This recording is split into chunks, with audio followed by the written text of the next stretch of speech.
दर्शकों नमस्कार। कार्यक्रम में आपका बहुत बहुत स्वागत है। मैं हूं योगी राज योगेश और मेरे साथ हैं जाने माने ज्योतिषाचार्य धर्म विशेषज्ञ डॉक्टर आचार्य राजेश। आचार्य जी, कार्यक्रम में आपका बहुत बहुत स्वागत है। धन्यवाद। और मित्रों, ये वीडियो बेहद खास इस मायने में है कि वीडियो केंद्रित है सिंहस्थ 2028 पर। अब आपको हो सकता है लगे कि अभी तो 2028 में 4 साल बाकी हैं, अभी से ये वीडियो क्यों, लेकिन ये 2028 और सिंहस्थ इसलिए खास है क्योंकि कहा यह जा रहा है कि इस सिंहस्थ के बाद या ये सिंहस्थ जो है कलयुग का आखिरी सिंहस्थ होगा, जो उज्जैन में जो लगता है सिंहस्थ, और पूरे हिंदू धर्म की दिशा ही बदल जाएगी। हिंदू धर्म की ध्वज पताका पूरी दुनिया में फहराएगी। ऐसे संकेत धर्म विशेषज्ञ भी दे रहे हैं, ज्योतिषी भी दे रहे हैं, और कुछ परिस्थितियां भी ऐसी निर्मित हो रही हैं। तो इसलिए ये वीडियो हमने आपके लिए लेकर आए हैं। अब सिंहस्थ को लेकर और क्या क्या बातें हैं, उसकी धार्मिक पौराणिक मान्यताएं क्या है, आम लोगों के लिए सिंहस्थ का क्या महत्व है, साधुओं के लिए सिंहस्थ का क्या महत्व है, और ज्योतिषी पक्ष इसका क्या है, जो कि सबसे महत्वपूर्ण है क्योंकि 2026 और 2028 के बाद ग्रहों की ऐसी स्थितियां निर्मित हो रही हैं कि पूरी दुनिया उलट पुलट हो जाएगी। इसलिए सिंहस्थ का महत्व है। तो इसको, इस सिंहस्थ की और क्या विशेषताएं होंगी, इसी को लेकर हम सीधे चलेंगे आचार्य राजेश जी के पास और जानेंगे वो जो जिज्ञासाएं जो हवाओं में जो तैर रही हैं उनका समाधान क्या है और क्या वे जिज्ञासा हैं। तो सबसे पहले आचार्य जी, हम आपसे यही जानना चाहेंगे कि अभी से इस सिंहस्थ को लेकर चर्चाएं बहुत तेज़ी से चल रही हैं। मध्य प्रदेश की सरकार ने तो 18-20 हज़ार करोड़ की एक विस्तृत योजना बनाई है, लेकिन आप धार्मिक और पौराणिक महत्व इसका क्या है और क्यों इसको लेकर इतनी क्यूरियोसिटी लोगों में है, ये वाला 2028 का सिंहस्थ क्यों खास है? 2028 का सिंहस्थ, जैसा आपने पहले उल्लेख किया है कि यह कलयुग का अंतिम सिंहस्थ है। ये पक्का है कि कलयुग का ये आखिरी सिंहस्थ होगा। और दूसरा, तैयारी जहाँ तक अभी से शुरू कर दी, तो अभी से शुरू नहीं होती है तैयारी, तो शुरू हो जाती है जैसा पहला सिंहस्थ समाप्त हुआ 2016 का, तो उसके बाद ही 2028 की तैयारी साधु सन्यासी शुरू कर चुके होते हैं। सिंहस्थ का धार्मिक महत्व भी होता है, आध्यात्मिक महत्व भी होता है, साधकों का भी महत्व भी होता है, और पूरी दुनिया के दिग्दर्शन, सनातन संस्कृति के दिग्दर्शन के लिए इसके बड़े गंभीर महत्व होते हैं। और जब सिंहस्थ होता है तब साधु सन्यासी आते हैं, स्नान करते हैं, धार्मिक कुछ चर्चाएं होती हैं, धर्म की दिशाएं इसमें निर्धारित की जाती हैं, योग्यताएं, आगे क्या करना है, सब डिसाइड होता है धर्माचार्यों के द्वारा। क्योंकि यह धर्मो तद्विजय, बिना धर्म के कुछ होता नहीं है, और धर्म के लिए ही ये स्थान कुछ नियत हैं।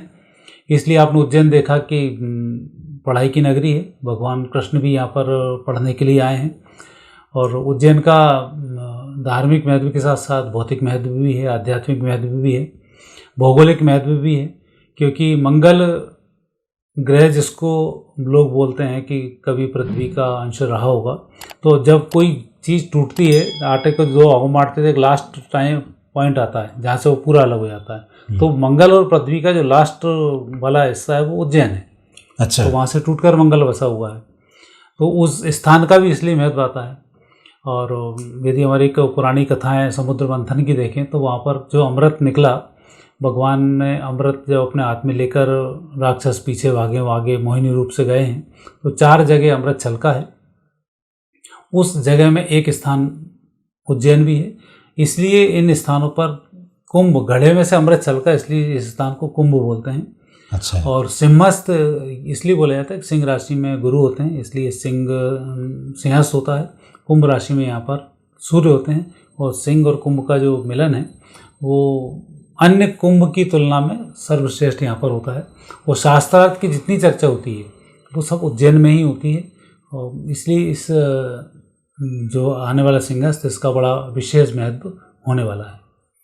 अच्छा आचार्य जी, जैसे भी जिक्र हुआ कि कलयुग का ये आखिरी सिंहस्थ होगा, तो उसका स्वरूप बदल जाएगा, ये होगा जी। मतलब अब ये इसका विराट स्वरूप दिखेगा आने वाले समय में 2028 के बाद। एक अलग हिंदू धर्म की ध्वज पताका या सनातन धर्म की ध्वज पताका के रूप में फिर एक विशाल, जिसको कह सकते हैं, परिप्रेक्ष्य में सिंहस्थ नजर आएगा, ऐसा?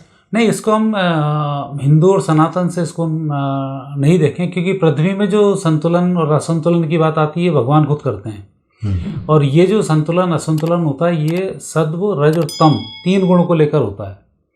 अभी कलयुग में तमस बढ़ा, बेटियों के साथ अत्याचार होने शुरू हो गए, घर में चोरी हो गई, बेमनस्य बढ़ गया, परिवार साथ नहीं रह पाता है, ये सब कलयुग का लक्षण है। झूठ एक बहुत बड़ा इसमें अच्छे फैक्टर ग्रुप में आया, लोगों को लूटना बहुत अच्छा समझा जाने लगा, झूठ फरेब को तो लोग बड़े आसान चीज़ें समझ रहे हैं। तो ये तमस के लक्षण है। मांसाहार ग्रहण करना, गायों को काट कर उनका भोजन के रूप में ग्रहण करना, ये तामसिक वृत्ति हैं। अब जब तमस बढ़ा तो अब सत्व की आवश्यकता है। तो सत्व गुण जब बढ़ेगा तब ये सारी बातें आएंगी।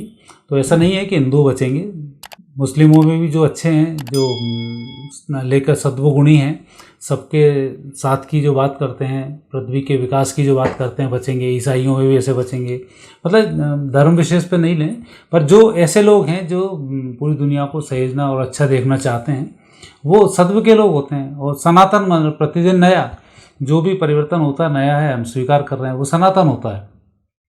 एक समय में आयुर्वेद चलता था, अब इतनी पॉपुलेशन बढ़ गई कि आयुर्वेद में उतनी दवाई नहीं बचेंगी कि यदि आयुर्वेद पे डिपेंड कर दिया जाए, सब मर जाएंगे। तो एलोपैथी आया, अब एलोपैथी का हमने स्वीकार किया, ये सनातन है। अच्छा, हाँ, ये ऐसा नहीं कि कोई बोल रहा है पृथ्वी चपटी है तो हम चपटी मान बैठे। अब देख लिया भौगोलिक दृष्टि से गोल है तो हम गोल को स्वीकार करना पड़ेगा। तो ये सनातन है जी। जो आपकी नई बातें जितनी आ रही हैं, नए रिसर्च आ रहे हैं, विज्ञान जिस बात को बोल रहा है, तो उसको हमें स्वीकार करना पड़ेगा। ये सनातन है। सनातन में एक धार्मिक कॉन्सेप्ट हैं जो पुराने हैं, और जब वो प्रूफ हुए हैं तो विज्ञान आया। वो जब विज्ञान और धर्म मिला तब आनंद की प्राप्ति हुई। तो इसलिए बोलते हैं ना, ज्ञान में कोश, विज्ञान में कोश और आनंदमय कोश। तो जो पंचकोशों की परिक्रमाएं वहाँ आनंद पर समाप्त होती है। तो अब जो सिंहस्थ आएगा ये आनंद लेकर आएगा। अच्छा। और इसलिए जब आनंद तब आएगा जबकि ये क्रूर लोग नष्ट हो जाएंगे। आदि तो क्रूरता के कारण ही व्यक्ति परेशान रहता है, खुश रहना चाहता है, लेकिन बाइक खरीद के लाए, चोरी हो गई बेचारा, फिर उसको दुख आ गया। कुछ अच्छा करना चाहता है, फिर नेगेटिव हुआ, फिर उसको परेशानी आ गई। बच्ची घर से बाहर निकल रही है तो वो परेशान हो रहा है। प्रशासन कोई ध्यान नहीं दे पाता, न्याय प्रक्रिया बिल्कुल जीरो हो जाती है। तो ये जो हैं ये कलयुग के लक्षण हैं। अच्छा। जहाँ प्रॉपर लोगों को न्याय नहीं मिलता, न्याय पैसा से मिलना शुरू हो जाता है, जिसके न्याय के लिए भटका हुआ है, 3 पीढ़ी में न्याय में लग जाती हैं। तो ये सब वही लक्षण है। ये सब लक्षण बदलने वाले हैं। तो अच्छा। सिंहस्थ के कुछ ग्रह योग ऐसे पड़ रहे हैं जो अब भारत के लिए और पूरी दुनिया के लिए चौंकाने वाले हैं और बहुत नेगेटिव स्थिति वाले हैं, लेकिन नेगेटिव के बाद पॉजिटिव आनंद की स्थिति वाले भी हैं। अच्छा, तो ये संकेत देता है। मतलब कह सकते हैं कि सनातन यानी पुरातन और नित्य नूतन नई जो परिवर्तन हो जाए वो सनातन। आचार्य जी, ऐसे कौन से ग्रह बदल रहे हैं ये जो सिंहस्थ को लेकर कि इतनी उथल पुथल मच जाएगी पूरा? आप तो कह रहे हैं कि बिल्कुल जो तामसी प्रवृत्ति के लोग हैं, जिसको अपन आज की भाषा में कह सकते हैं कि ये जो आतताई जो लोग हैं, हिंसा, हत्या, बलात्कार, इसमें लगे हुए हैं, इन सब का समूल नाश होगा, सफाया होगा। तो ये क्या स्थितियां बन रही है? मतलब ऐसे ग्रह कौन से चेंज हो रहे हैं कि जिसको लेकर इतना हो हल्ला मचा हुआ है? ज्योतिष शास्त्र में कुछ गणनाएं बड़ी विशेष होती हैं, जैसे लग्न का संबंध और दूसरे ग्रह का संबंध और चंद्र का संबंध। यदि यहाँ कहीं कॉम्बिनेशन बैठता है तब कुछ ना कुछ परिवर्तन उससे संबंधित होता है। अब यहाँ पर स्थिति 9 अप्रैल 2028 से सिंहस्थ शुरू हो जाएगा जी, और ये आखिरी स्नान होगा 8 मई 2028 को। अच्छा, तो ये सिंहस्थ का समय। और 9 अप्रैल की जो कुंडली बनती है वो ये बनती है कि मिथुन लग्न की कुंडली है। दूसरे स्थान पर केतु हैं, तीसरे स्थान पर गुरु हैं, चौथे स्थान पर चंद्र हैं, राहु अष्टम भाव में है, सूर्य मंगल वो 10वें भाव में है, शनि 11 स्थान पर हैं और शुक्र रहेंगे 12 स्थान पर सो रही हैं। अब यहाँ जो स्थिति है अब ये बनने वाली है कि और इसमें मंगल की महादशा 9 अप्रैल 28 से शुरू हो जाएगी। मंगल में मंगल चलेगा 2035 तक ही चलती रहेगी। मंगल की जो स्थिति वो मंगल बनता है 11 भाव का स्वामी, अष्टम भाव का स्वामी, और 10वें भाव में ये विराजमान है लग्न इसके 7 होकर, और चंद्र से ये दृष्ट है। ये अपने आप में एक राजयोग इतना जबरदस्त बनता है। यदि हम विश्व की कुंडली पर इसका अध्ययन करना शुरू करेंगे तो ये परिवर्तन की कुंडली है, पूरी उठापटक करके नव निर्माण की कुंडली है। अच्छा। तो इसलिए नवनिर्माण यहाँ होकर रहेगा। कारण है सिंह राशि के जो गुरु हैं उन गुरु की दृष्टि है एकादश भाव पर। एकादश के जो स्वामी मंगल है वो 10वें भाव में बैठे हुए हैं लग्नेश के साथ में चंद्र से दृष्ट होकर, तो ये भाग्योदय काम करा रहे हैं। तो इस समय के जो चंद्र के जो योग इस समय बन रहे हैं सिंहस्थ के, ये योग अपने आप में इतने मजबूत हैं कि एक तो सतयुग की 100% शुरुआत हो जाएगी। तब तक युद्ध में सब लड़ कर ठंडे हो जाएंगे। युद्ध से मतलब ये जो यूक्रेन हाँ, ये अब पूरा विश्व लड़ेगा। हाँ, अच्छा, तृतीय विश्व युद्ध मतलब उसका। तो ये सब होगा। और उस समय में जब सिंहस्थ होगा तो सिंहस्थ में फिर धर्म की परिभाषा बदलेगी। अभी धर्म को लोग, पाखंड को भी लोग धर्म बोल रहे हैं, और एक बहुत बड़े लोग अनुष्ठान कर देते हैं, दिखावा कर देते हैं, लोग उसको भी धर्म बोलते हैं। और जो बहुत सफाई से झूठ बोलता है उसको बहुत बड़ा लोग ज्ञानी समझते हैं। ये सब यहाँ पर बदलने वाले हैं। तो सिंहस्थ के जो ग्रह योग हैं इस बार, ये ग्रह योग तो ज्योतिष के लिए भी, ज्योतिषियों के लिए भी एक बहुत बड़े अध्ययन का विषय बनने वाले हैं। और अब चूँकि अपन 2 वर्ष पहले भविष्यवाणी कर रहे हैं तो अब लोग इस पर रिसर्च करेंगे, नाना प्रकार की चीज़ें अब सामने आएंगी। क्योंकि हम तो पहले भी तृतीय विश्व युद्ध की भविष्यवाणी 19 से पहले ही कर चुके हैं। बिल्कुल सही। और रीडिंग करके, और वैसे ही घटित हो रहा है। बिल्कुल। अब सिंहस्थ पे लोग इसकी रीडिंग करना शुरू करेंगे, जैसा मैं बोल रहा हूँ वैसे ही घटित होगा। तो अब आने वाले समय में सारी बातें आएंगी। तो जो ग्रह योग इस सिंहस्थ के हैं वो बड़े ज़बरदस्त हैं, और यहाँ से धर्म ध्वजा फैलने वाली है। और चूँकि सनातन है तो उसकी ही यहाँ एक नींव रखी जाएगी, और उत्तम सनातन जो वेदोक्त सनातन है वो अब सबके सामने आएगा, और सब कुछ बदलेगा। लोगों की साधनाएं बदलेंगी, लोगों की पूजा पद्धतियाँ बदलेंगी, जीवन शैली बदलेगी, खान पान बदलेगा, ये सब अब चेंज होने वाला है। अच्छा आचार्य जी, यदि इस सिंहस्थ से भारत की ग्रह नक्षत्र, भारत की कुंडली का भी मान लो अपन एक वो देखें थोड़ा सा, तो भारत की भविष्य पर यह जो बार बार बात होती है कि विश्व गुरु बनेगा भारत, ये जो बात बहुत सालों से हो रही है, तो क्या सिंहस्थ के बाद या सिंहस्थ में इस तरह की कोई संकेत या कोई ऐसी चीज़ें, ऐसी परिस्थितियां बनेंगी कि भारत के विश्व गुरु बनने का मार्ग प्रशस्त होगा? ये तो देखो, जब भी कभी संस्कृतियों में जब भी कोई विनाश के बाद एक सृजन हुआ है, तब ये स्थिति हमेशा बनी। कुरुक्षेत्र के युद्ध के समय को भी यदि लेते हैं, 18 दिन के अंदर पूरा सृष्टि चेंज हो गई। राम रावण युद्ध को लेते हैं तो उसके बाद पूरी सृष्टि में चेंजेस आए। यदि हम दैत्य दानव युद्ध को उस समय में लेते हैं तो उसके बाद पूरी सृष्टि में चेंज आए। तो ये जो परिवर्तन है, ये परिवर्तन तो अब होकर रहेगा। भारत की जो कुंडली इस मामले में मुख्य है कि भारत में विशेष जो स्थान है वो पूरी दुनिया में एक स्पंदन का अलग स्थान है। जैसे पूरी दुनिया में हृदय, मनुष्य के शरीर में हृदय होता है, ऐसे इस दुनिया के जो हृदय है वो भारत है। अच्छा, तो वो उसमें अब चेंजेस बहुत सारे हो रहे हैं। तो पहले तो हार्ट अटैक आएगा और उसके बाद फिर नए सिरे से तो हार्ट अटैक किनको आएगा, भारत वालों को, दुनिया वालों को? पूरी दुनिया में चेंजेस होंगे और फिर नए सिरे से परिवर्तन होगा, अच्छा होगा। क्योंकि भारत को भी कुंडली में सिमिलरिटीज़ हैं। यहाँ पर मंगल की महादशा 2025 से शुरू होगी, 2032 तक चलेगी। और यहाँ मंगल की महादशा 28 से शुरू होगी, 35 तक चलेगी। और वही मैंने एक गणना पहले भी बताई थी कि जब केदारनाथ की जो आपदा आई थी वो परिवर्तन की प्रथम आपदा थी, कि जहाँ संकेत था कि अब देव स्थान जागृत हो चुके हैं। और उसके बाद लगातार आप देख रहे होंगे पूरी दुनिया में मंदिर बन रहे हैं, पूरी दुनिया में जहाँ खुदाई हो रही है वहाँ मूर्ति मिल रही हैं, पूरी दुनिया में सब कुछ मिल रहा है। अब तो कई जगह बाढ़ आई तो बाढ़ में पुरानी संस्कृति निकलनी शुरू हो गई। अभी नए अध्ययनों में नदियों में पुराने अवशेष मिलने शुरू हो गए। तो यही नहीं, पूरी दुनिया में हो रहे हैं। तो अब ये जब संस्कृति में परिवर्तन होता तो ऐसी बातें आ जाती, जब नहीं होता तो ये सब चीज़ें ढक जाती हैं। तो अब भारत की जो कुंडली है उसके ग्रह योग भी ऐसे हैं कि अब नए धर्म की स्थापना भारत भूमि से होगी। और हर धर्म इस बात को स्वीकार कर चुका है कि आने वाले समय में पूर्व से ही कुछ नई किरणें आएंगी। नहीं, और इसके सिम्टम्स कुछ नज़र भी आते हैं आचार्य जी। आप ये देखिए कि वो जो मुस्लिम कंट्रीज़ जो बिल्कुल कट्टरपंथी रहते थे, उन मुस्लिम कंट्रीज़ में मंदिरों का निर्माण हो रहा है। बिल्कुल। तो ये कितना बड़ा एक परिवर्तन है कि जो लोग कभी मूर्ति पूजा को कभी मानते ही नहीं कभी, और वहाँ मंदिर बनाए जा रहे हैं, वहाँ भारत के कल्चर फॉलो किया जा रहा है। तो परिवर्तन तो हो रहा है आचार्य जी इसमें, तो मतलब इसके हाँ संकेत तो है, संकेत तो है। लेकिन ये 2028 के पहले और क्या, कई बार ये भी कहा जा रहा है कि 2025-26 में भी बहुत बड़े विनाशकारी चीज़ें होंगी, और प्रकृति जो आप जैसा कि कर रहे हैं कि पूरा का पूरा ही सीन चेंज हो जाएगा। ये पूरा सीन तो सितंबर 2012 से ही शुरू हो चुका है। अच्छा। एक कोई किसी बिल्डिंग को गिराया जाए तो ऐसा थोड़ी था एकदम उसको नीचे से मामूल दिया और पूरी आके गिर गई। उसको आप धीरे धीरे कोई सफाई करोगे तो एक एक कोने से सफाई होनी शुरू होती है। तो पहले आपदा आई, फिर इसका मौसम ने परिवर्तन लेना शुरू किया, वायु परिवर्तित हुई, लगातार चक्रवात आए, समुद्रों ने अपनी सीमाएं आगे पीछे करना शुरू की, भूकंप आ गए, अब पानी आया, पानी ने सब सफाई करनी शुरू की, युद्ध लगातार होने लग गए, मानसिकताएं लोगों की बिगड़ने लग गई, संचार के माध्यम में वृद्धि होनी शुरू हुई।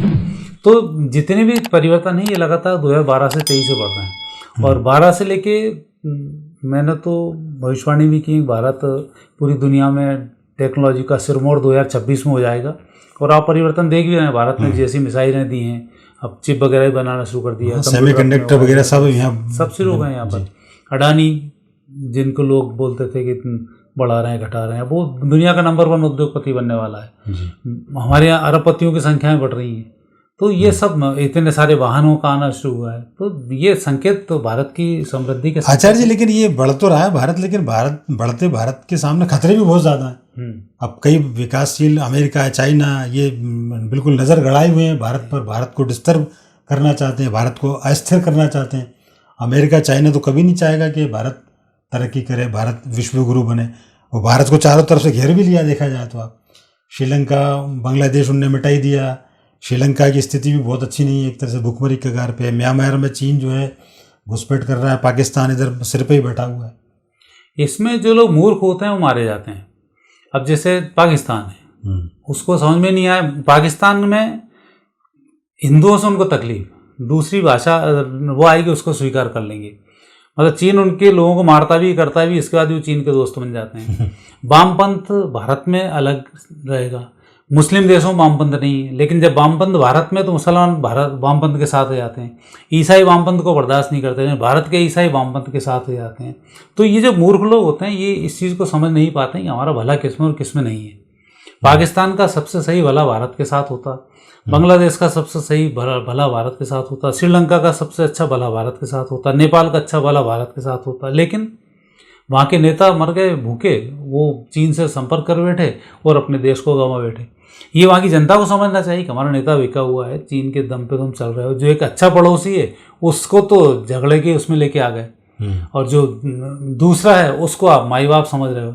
तो उसका नतीजा इन लोगों को मिला है कि ये सब डूब गए हैं, और ये सब कोशिश अब इतने डूबे हुए कि भारत का कुछ नहीं बिगाड़ पाएंगे। और वहाँ से चीन आएगा और चीन आकर लड़ना शुरू करेगा, और चीन में इतनी दम नहीं बची है कि वो भारत का सामना कर पाए।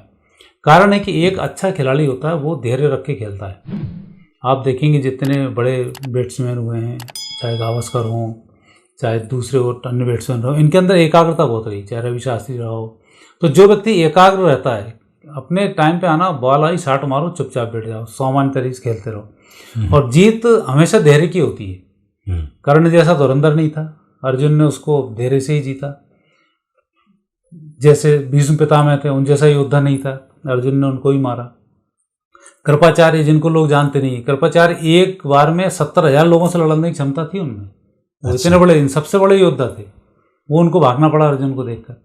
तो ये भागे क्यों? क्योंकि एक तो इनके साथ धर्म नहीं था, अधर्म के साथ खड़े थे, दूसरा इनमें धैर्य नहीं था, क्योंकि इनका जो नेता था वो अधीर वाला नेता था। तो ये सब जितने भी अड़ोसी पड़ोसी इनके आपने नाम गिना है, सबके नेता अधीर हैं। जो देखो खा पी के पाकिस्तान के सारे नेता अपनी जेब भरो, काम खत्म करो, जनता जाए बाढ़ में। यही स्थिति अब नेपाल में होने लगी। नेपाल की जनता भारत के साथ में, नेपाल के नेता चीन के साथ में। श्रीलंका की जनता ने तो उनको दिखाई दिया। बांग्लादेश का भी अब जो उपद्रव शुरू हो रहा है तो ये भी निपट रहा है। तो ये परिस्थिति आपको दिखाई नहीं, असली खतरा तो अब चाइना से है। अब चाइना से खतरा अब खत्म हो चुका है। अच्छा। अभी तक खतरे की स्थिति में हम 2012 तक थे कि चाइना से यदि हम लड़ जाते तो चाइना हमारा कुछ भी कर सकता था। लेकिन अब चाइना की स्थिति इतनी नहीं रही कि वो टकरा पाए, और 2025 में चाइना खुद ही निस्तेनाबूद हो जाएगा, वहाँ की पॉपुलेशन को कंट्रोल नहीं कर पाएगा वो। अच्छा। फाइनेंशियली भी बहुत तेज़ी से टूटेगा, और आर्थिक रूप से टूटता है तो बहुत सारी नेगेटिव स्थिति बन जाती हैं।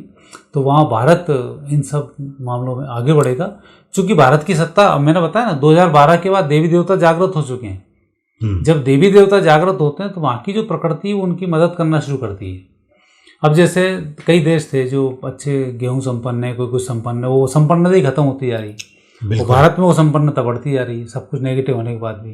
तो ये देवता जब आते हैं तब फिर ऐसा होना शुरू होता है, प्रकृति उनकी मदद करती है। बाढ़ हमारे यहाँ भी, बाढ़ दुनिया में भी आई, जितना बाढ़ हमारे खतरनाक थी, नुकसान लेकिन कम हुआ। बाहर कम भी बाढ़ थी तो भी नुकसान ज़्यादा हुआ जी। तो ये सब संकेत प्रकृति के हैं जो परिवर्तन के और शुभ संकेत जी। एक बात और आचार्य जी जानना चाहेंगे सिंहस्थ को लेकर ये, क्योंकि ये तो आपने परिवर्तन के बहुत सारे आपने स्थितियां बताई, ग्रह नक्षत्र से भी उसका संबंध बताया।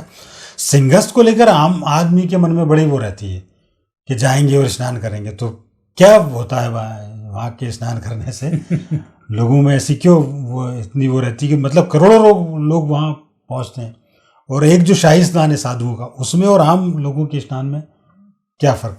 देखो, सिंहस्थ का जो कुंभ का स्वरूप जो बिगाड़ा है वो इन ढोंगी बाबाओं ने बिगाड़ा है, जिनको प्रशासन ने बहुत प्रश्रय दिया है। सिंहस्थ एक्चुअली ये जो स्थान है, ये स्थान नागाओं के स्थान है, और जो धर्माचार्य हैं सिर्फ उनके स्थान है। जो 12-14 जो पीठे हैं सिर्फ उनके स्थान है, और वही लोग साधना करते हैं। साधना के बाद में अब वो व्रत स्नान कहलाता है, आखिरी में स्नान करना पड़ता है। उस स्नान के बाद आपकी साधना संपन्न मानी जाती है, और उसमें दान करना होता है, और वहाँ बैठ कर सब कुछ व्यवस्थाएं करनी होती हैं। तो ये आज से यदि 30 साल पहले देखोगे आप, तो सिंहस्थ में कुंभ में बहुत भीड़ नहीं हुआ करती। केवल साधु सन्यासी वहाँ पहुँचते थे और हम उनके दर्शन के लिए जाते थे।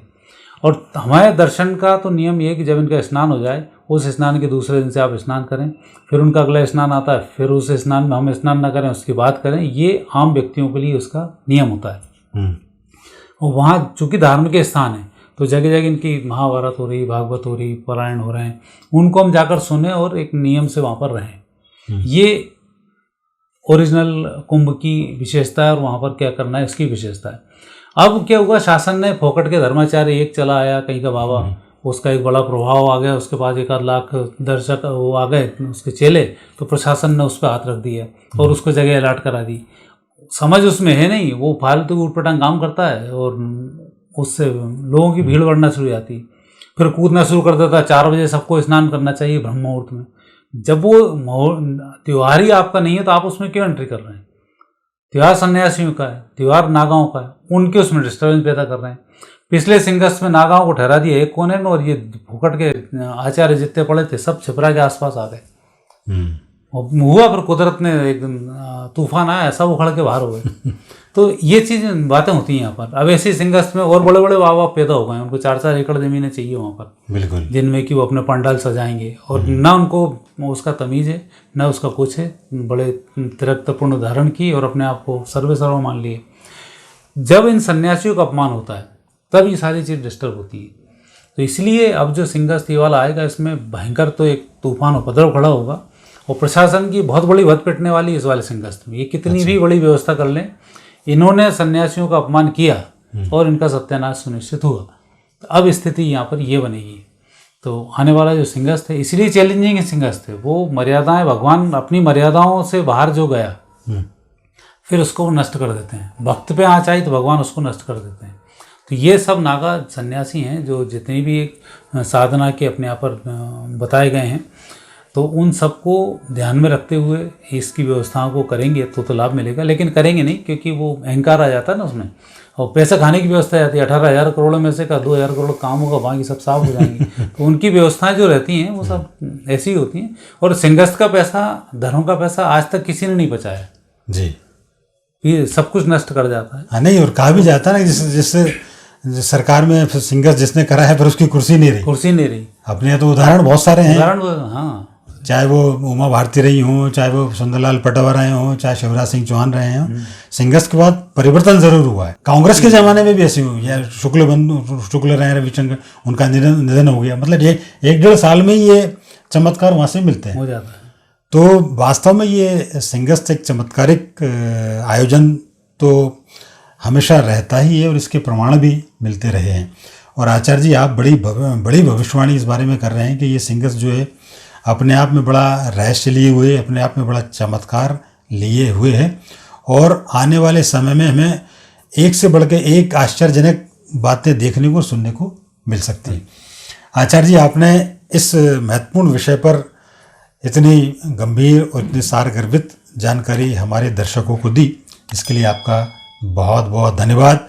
शुक्रिया उन तमाम दर्शकों का भी जो पूरे दुनिया भर से हमारे साथ जुड़ते रहते हैं। ये वीडियो आपको पसंद आया है तो लाइक करें, शेयर करें, हमारे चैनल को सब्सक्राइब करना ना भूलें। साथ ही बेल आइकन को प्रेस करें ताकि नए वीडियो से संबंधित नोटिफिकेशंस आपको मिलते रहें। अगली बार फिर किसी नए विषय के साथ आपसे बातचीत होगी। तब तक के लिए आज्ञा दीजिए। नमस्कार।